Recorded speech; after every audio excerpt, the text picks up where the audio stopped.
Welcome back, folks. I'm Chris. We're going to continue working on this 1963 Star Chief. We've determined that the gas tank is good enough. There's nothing really wrong with it, so we're going to use that instead of trying to figure out a temporary solution that may or may not work. We know this works because it came that way. Once we get it up and running, we'll go ahead and try to get the engine tuned up the best we can, timing, that kind of thing. Mess around with the carburetor some, get it to run, because it's not running on all eights right now. So we need to get it to that point, get some heat into it, see if we can get that lifter tick to go away, and hopefully we do, because that's good news. That means the engine's starting to kind of come around, come back to life kind of a thing. If not, then we'll explore different avenues of either trying to fix this one if it's reasonable or something else. I don't know yet. But let's continue on from there, and let's get started. If you hear that roar in the background, I apologize. It is cold out here, so I have shop heaters running. All right.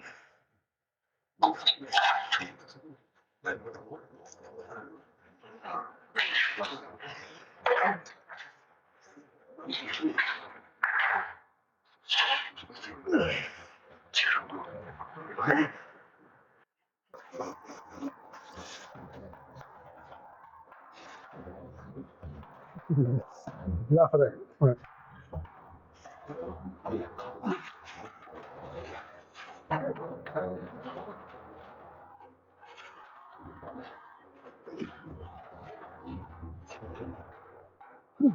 You think I have the hardware ready? No.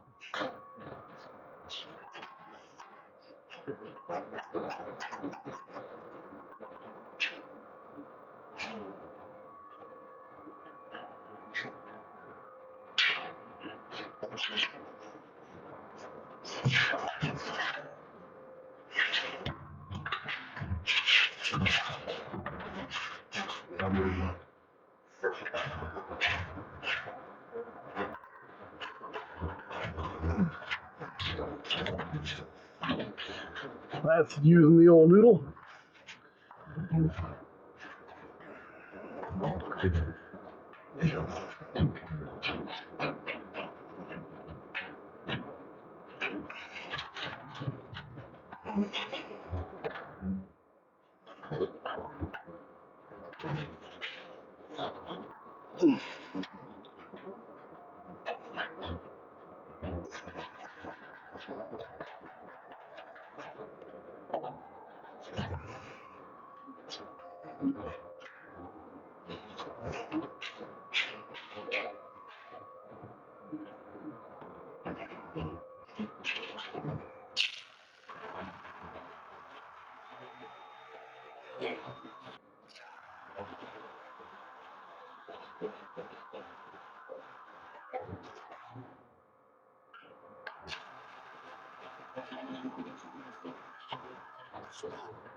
All right, and now for the filler neck. Oh, yes, I did find the O-ring laying on the floor. A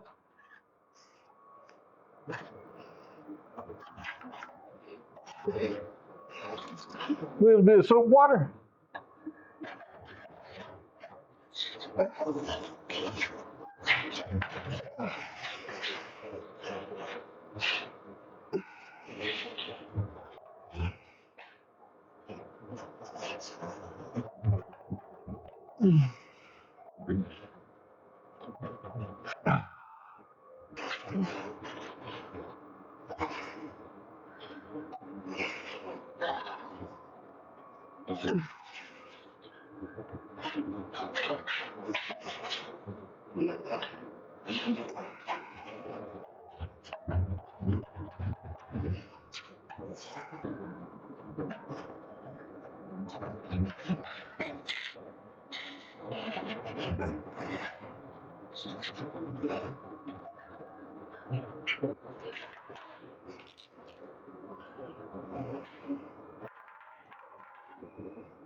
Okay, there's the gas tank installed.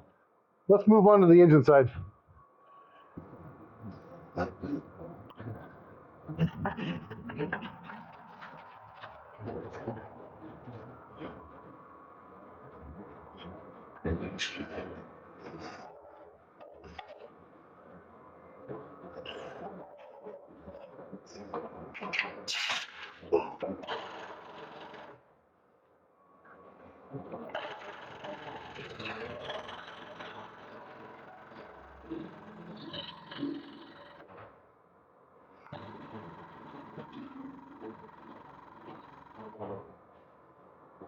There we go.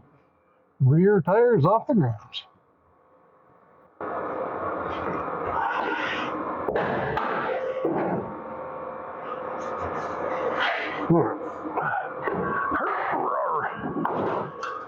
Whew. Let me get some lights set up. All right. Now that we've shed some light on the subject, come on in a little closer. All right, first, let's put the battery back in this thing. It's been boiling for a few days now.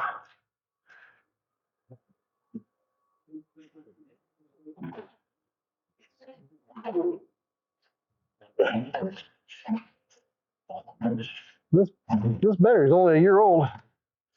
November last year, so 2023. So it should have, well, I don't know.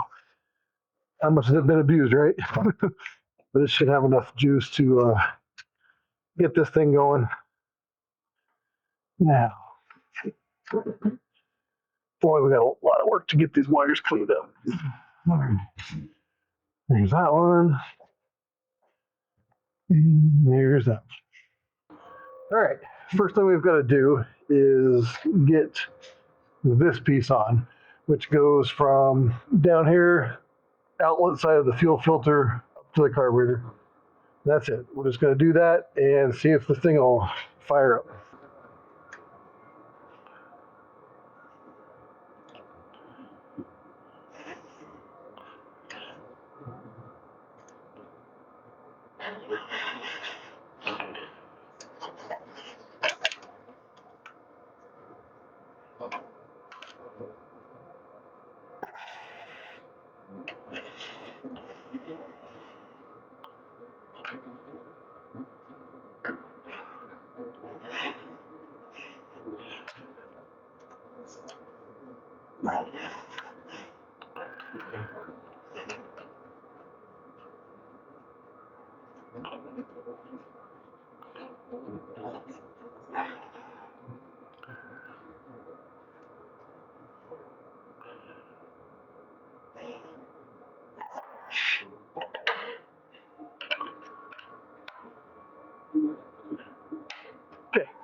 There's probably a screen inside there, but we'll worry about that later if we have to.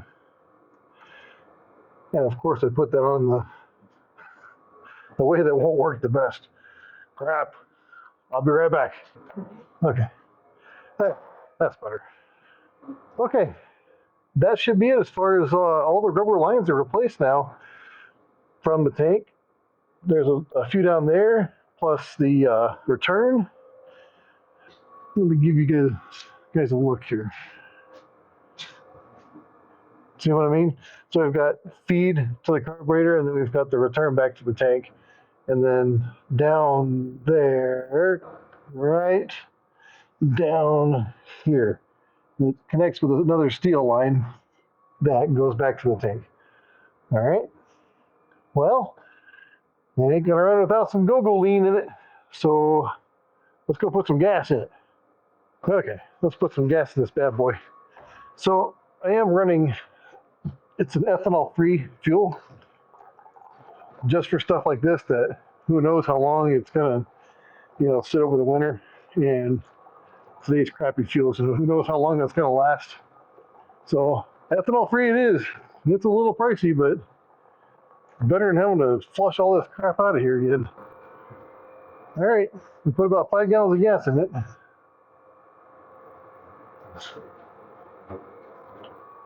I mean, yeah, it's what, maybe a quarter tank, maybe a little bit less, I don't know. But I don't see any leaking, nothing dripping on the floor. And yeah, in case you're wondering about the rust repair going on, hey, there's my hammer. Anyway, we're not going to cut any more of this metal out until the new panels come in. That way we don't accidentally cut too much that we have to. But, there's also sections like that, yeah, we'll probably have to fabricate beyond the replacement panels, right? But anyway, no leaks. So far, so good. Let's just go for it, right? Backfeed the bowl just a little bit, and then give it some squirt right down the barrels. So we'll turn the key on but not start. All right. And I've got a remote starter hooked up to it. Let's see what you got.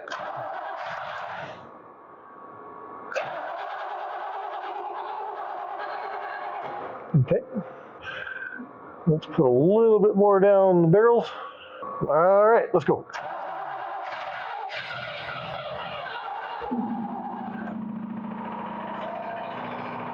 Okay, now that we're not getting interrupted by the compressor, let's give it a shot again.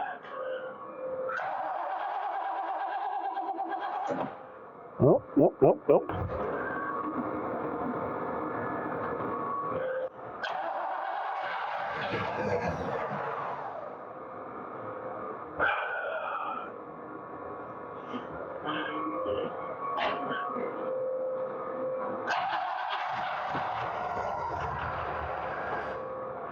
Yeah, getting there. Hopefully it'll start pumping gas up through there. Come on, baby.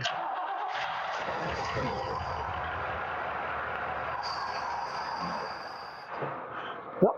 Okay. Let's give it some more backfeed. Fill up the bowl a little bit.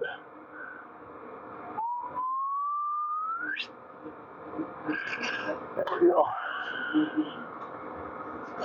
All right, that's all I got. Just gas and a little bit of two-stroke oil. I got more though. Just have to make some more. Oh, come on. Get it running.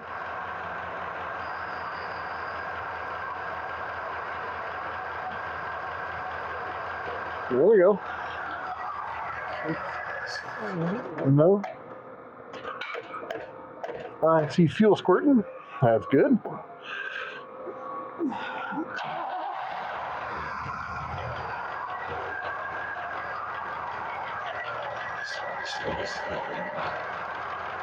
I think she's running off the tank. Running kind of rough.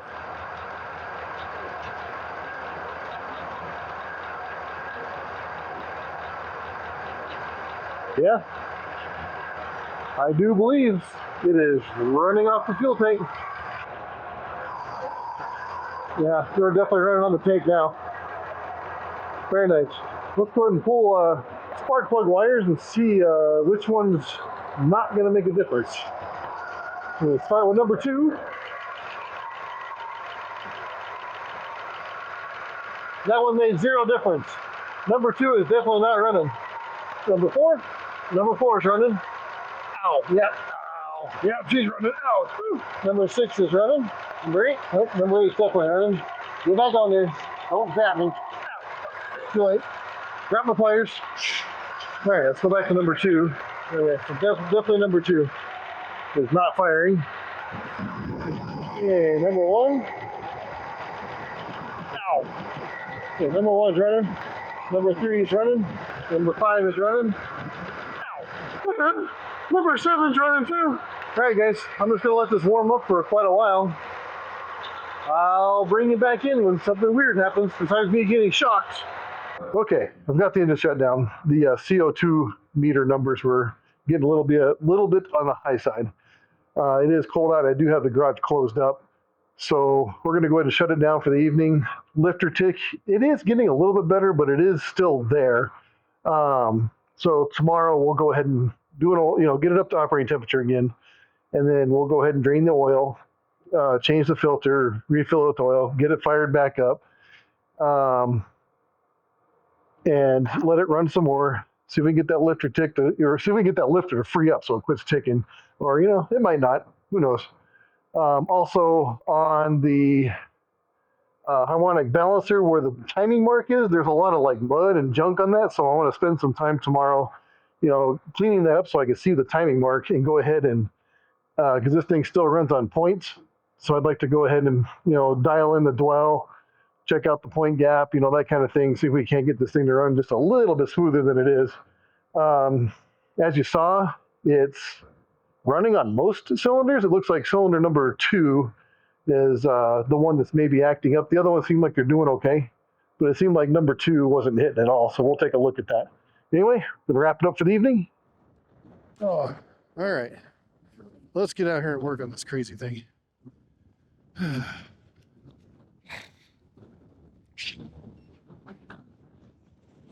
Oh, all right. Okay, that was an adventure in itself. Nice. Let's get started on that thing after we clear a lot of this junk out of here. All right. Ah, that's much better. Now, I just need that down here.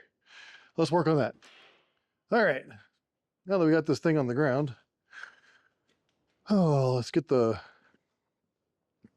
power plant opened up here. Just a relatch. Where are you at? Where that? Well, there you are. Oh yeah. Hello, you beautiful creature. Okay, folks, we got the old power plant open up here. Let's trying to remember where we left off. I remember it was running okay. Number 2 didn't have a spark. Every other cylinder lit me up pretty good, so that's perfect, I guess. Whew. I think we're gonna kind of run around and check a few things like, we've got some funkery going on here as far as the vacuum side of things that are coming off this intake manifold. Just kind of want to run around the intake manifold a little bit and see if we can't get rid of some vacuum leaks. And that should help out with the smoothness of the engine running, not necessarily, that won't bring back spark. All right, folks, just want to cut in on this and just explain what I was doing there. So went ahead and I pulled the plug for cylinder number 1. It looks fine. And we cranked it over with a compression tester in there. We were getting at least 135 PSI out of that cylinder. So that's good news. So now what we've done is we've got a inline spark tester, because I'm tired of getting lit up like a Christmas tree. And we're going to see if it actually has fire to it now. And if it doesn't, go ahead and we'll swap the wires. And if the problem follows, we know it's a wire. If it doesn't follow, then we've got something either really wrong with that spark plug or something goofy going on in the cap. I doubt the cap. If it is, I'll say it's a spark plug. It's being weird, but let's find out. Okay, let's see if this bad boy's got spark. The key is on. Reach down here, the remote start. Bam. I see flickering. I see flickering. So that means the spark plug is at least receiving spark. Here. Let's pull that plug then and run the plug outside the motor for a moment. Okay. Not the plug. Yes, I mean the plug is, it's a little black. It's definitely wet. All right. Let's put that there. Let's lay that up there. Actually, give me that inline.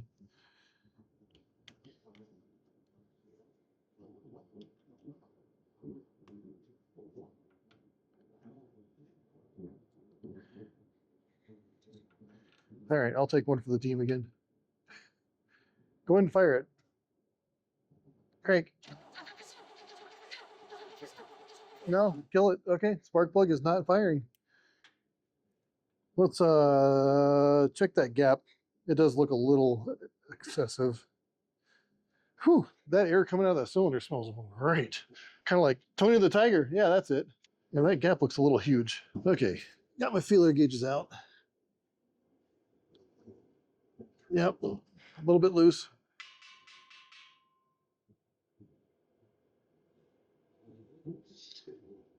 Oof, a little bit tight. Oops. I'm setting these initially to 035. Okay. Let's see if we got spark now. If not, we got bad plug. If that's the case, I'm going to go put all brand new ones in it.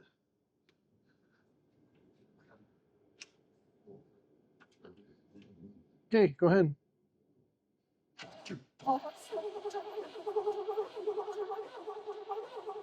Now, let me go run some brake clean across this thing and get it kind of bone dry, because I can see down inside the bore with the spark plug, there's a lot of crap in there. Let me go and get that cleaned out. I'll be right back. Yeah, that looks a lot better. Got it cleaned out there. Let's double check our gap. A little tight.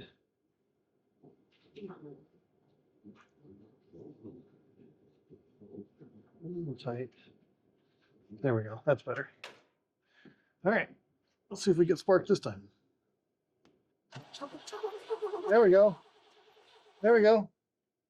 Now we got spark. All right, cool. Now we've got our spark back in that cylinder. Before we get this engine hot, like we talked about earlier, let me kind of go through this a little bit and look for these vacuum leaks. Like whatever that is, I'm pretty sure that's a vacuum manifold that supplies the inside of the car for HVAC controls, that kind of thing. All right, folks, just a little bit of an update here. As you saw from the time lapse, that is definitely not vacuum that's controlling the HVAC stuff inside the car. That's something completely different that we haven't found yet. It's heater hoses. Oh my God, can't believe I didn't think of that. But anyway, so heater hose going in, heater hose coming out. We're gonna spend some time, pop the heater hose system off, work on getting that plugged, getting that line removed, because yeah, what we're using this car for late summer in Tucson, Arizona, we don't need no stinking heater. All right, we're gonna get working on that.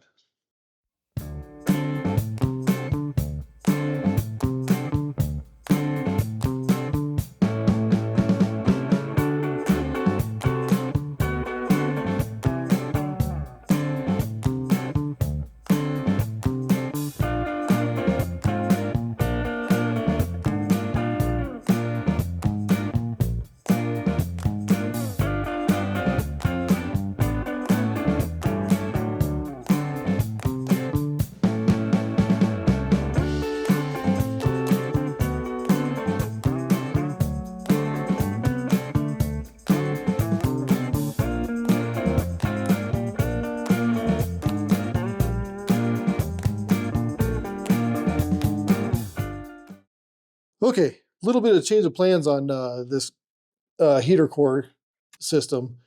The water pump nipple, I can't really plug that off per se because it doesn't come off. There's not really a plug available. So we're just going to go ahead and do a loop and just do a bypass basically.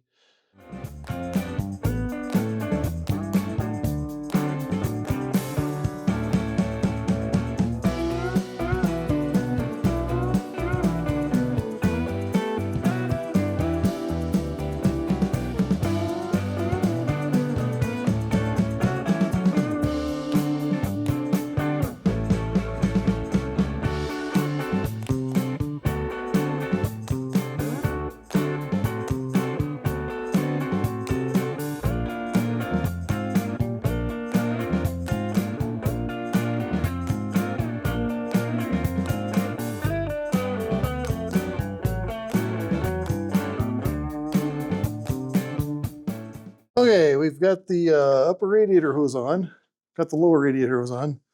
That was a lot of fun. Oh my goodness. So now we are working on getting this bypass to bypass the HVAC.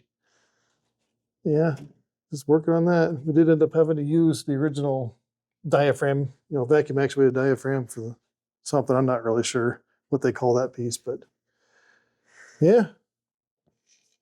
After that, I think we're going to move on to pulling all the spark plugs, since pulling that one made a big difference on, well, not a big difference, but spark came back, right? So we might as well take the opportunity to just pull all 8 of them, the other 7, and get those cleaned up.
Okay, we're just about ready to fire this thing up, folks. We're just, oh my God, where's the nipple? Just gotta fix this vacuum going to the vacuum advance. So, but anyway, that vacuum line was kind of bad, so we're replacing it, and apparently that's still not going to work. Great, that's all right. I'll put a clamp on that. This is not ideal, but I want to get this car running today and get some heat into it so we can see if that lift or tick will go away. Well, I am doing the bare minimum I can to get this poor thing running. All right, well, I mean, it's already running, but running good. All right. That'll work. Distributor still loose? Yeah, you are. Okay. Right about there. Looks good to me.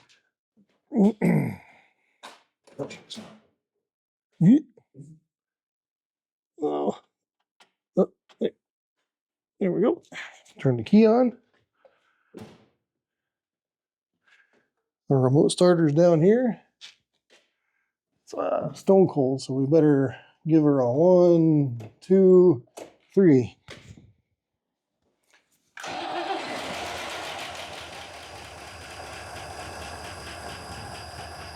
Right up. Did you really just fire up that easy? Sweet.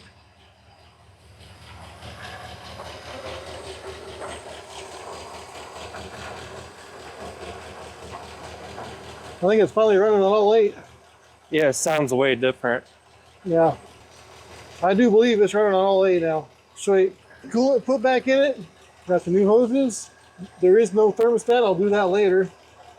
Got the bypass. I don't see any leaks. I don't see any leaks. Good.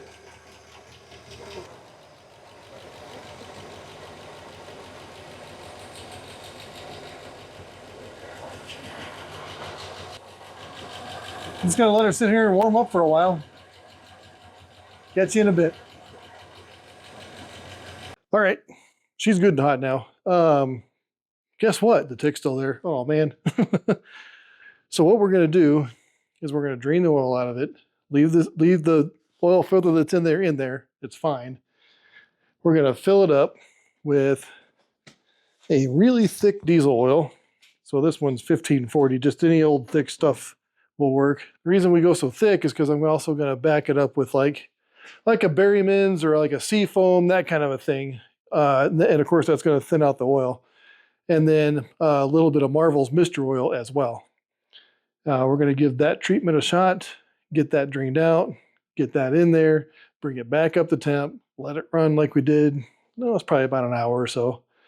Other than that, it seems to be running pretty good, just noisy. So let's do that and see what happens. All right, got this thing up in the air. Let's get the oil, the Earl out of here. Aha, there you are. And like I said, somebody, Jesus Christ, taught me that trick a long time ago. Well, you're going to be a stubborn to get out of there. So jump off here.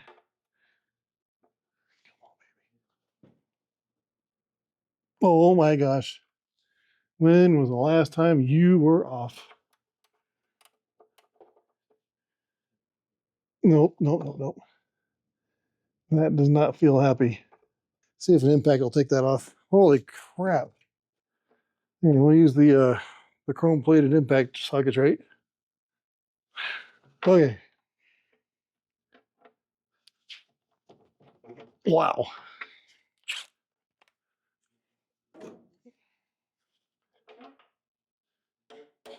I just noticed this pan has a huge dent in it.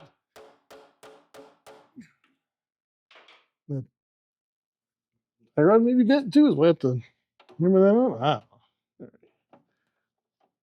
Oh, jeez. Get on there. There you go. There we go. Okay. Now we're going to get the socket off. Let's use our monster ball peen hammer. Oh.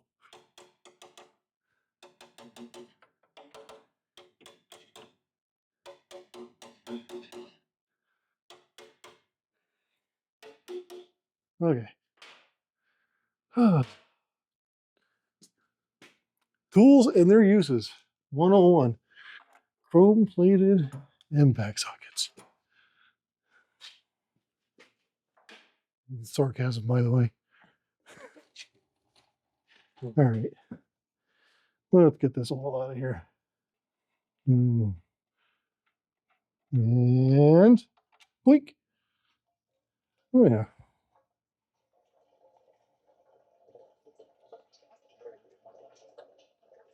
Good.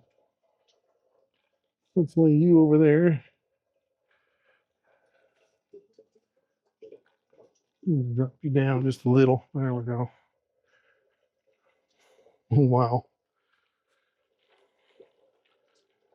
That is hot and black as midnight. Wow.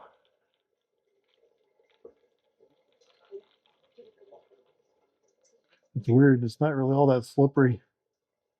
It's almost like it's biting. Look at that. That's weird. Yeah, it's strange. It feels weird.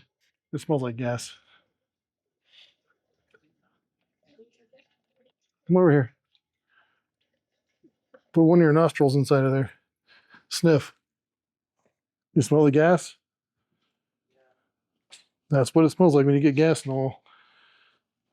So that's a question you put in the back of your brain, right on the brainstem. So you store it right there for later use. Like, things that make you go, I'm gonna go ahead and clean that up the best I can. And we'll see you when the car is back on the ground to put our concoction in it. Got the car back on the ground. Grab a fennel. Bam. All right. We're gonna load this concoction on this side because this is the side that's making the old chitter chatters. The old disclaimer, right? So don't try this at home. Anyway.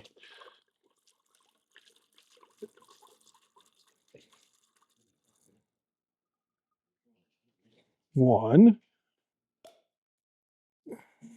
two,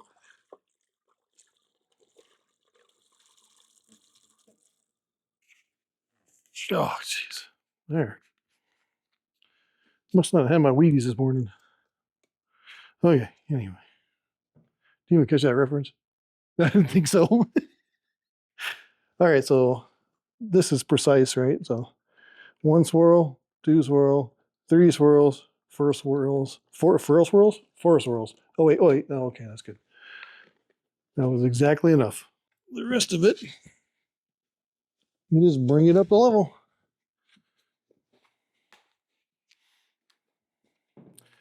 And that chitter chatter is either going to go away or it's not. Yeah. But either way, we're in this episode after this little test because I want to move on to something else with this car.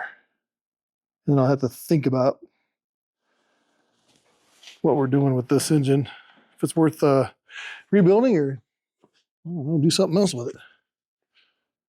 There you go. Enjoy.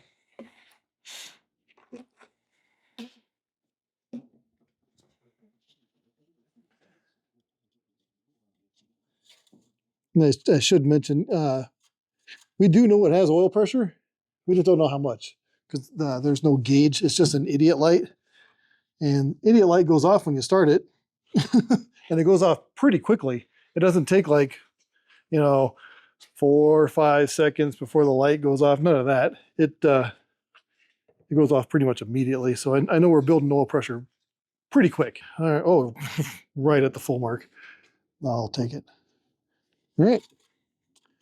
Let's fire this beast back up and let it chew on that for a while. Fingers crossed. All of them. Cross your toes. Legs. Looking like you gotta go to the bathroom. All right. Turn the key on. Key on. Remote start. Here we go. It's warm, so it should start right away.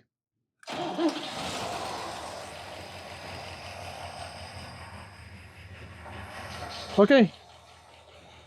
We'll let that sit there and idle for a while, give it a couple of revs here and there, and I'll report back what happens after 30 minutes. We'll see what happens.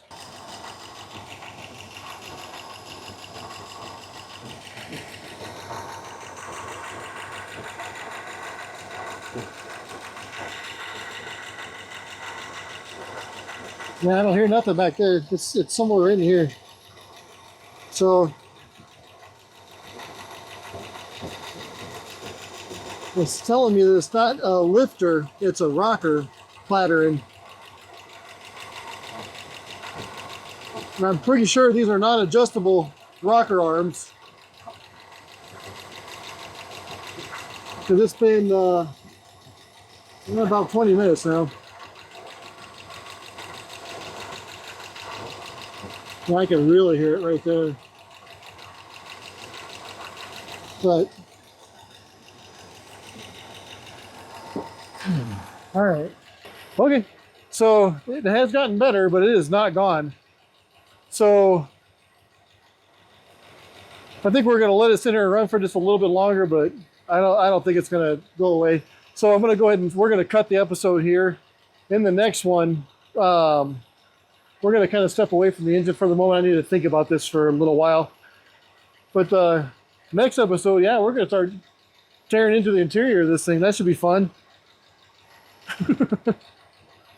Should we call the hazmat team now or later? Hope you enjoyed. Thank you.